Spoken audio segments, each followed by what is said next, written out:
guys, welcome to another RGI Easy Sewing tutorial with me, Avena Prince. I am so happy that you joined me for this video. Today we are going to do another presser foot, and if you haven't already seen all of the presser feet that we've done just to show you how your sewing projects can be a lot easier, we have quite a few tutorials on that. We have an entire playlist of different presser feet and just how you should use them. So if you haven't done that, right after you look at this video, go on to see these other videos. And for today, I just hope you enjoy the one that we do for you. In today's tutorial, we are going to show you how to use the double welting presser foot, which is useful especially if you are doing home decor items. So we are talking about cushion covers and items where you would basically be using cording and piping. So this presser foot is actually called the double welting, the double piping, as well as the double cording presser foot. Okay, it makes your projects look so much more professional, as well as making them so much easier to complete.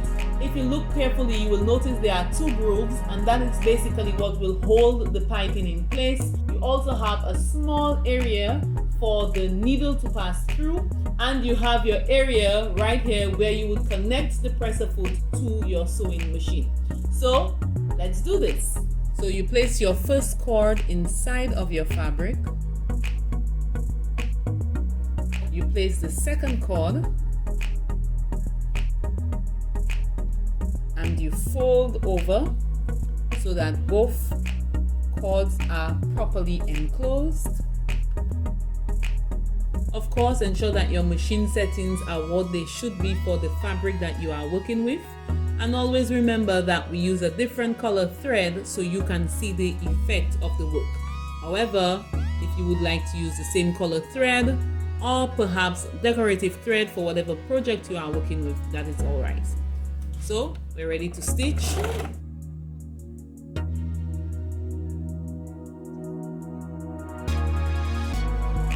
And there you go. Just like that, you have your double cording complete for whatever project that you are working with. Very useful, very beautiful for enhancing your home decor projects.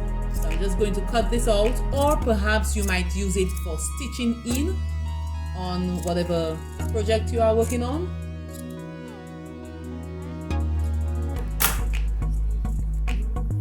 You can stitch, you can glue, you can work with it any way that you would like. So this is it. Of course, this is our back. Again, something that you can add to your home decor projects just to spice it up a bit. So this is it, folks. Another presser foot that we have available that you can use to enhance your projects and of course make your work so much easier. Thanks for tuning in to today's video. I hope you learned a lot. Until next time, bye.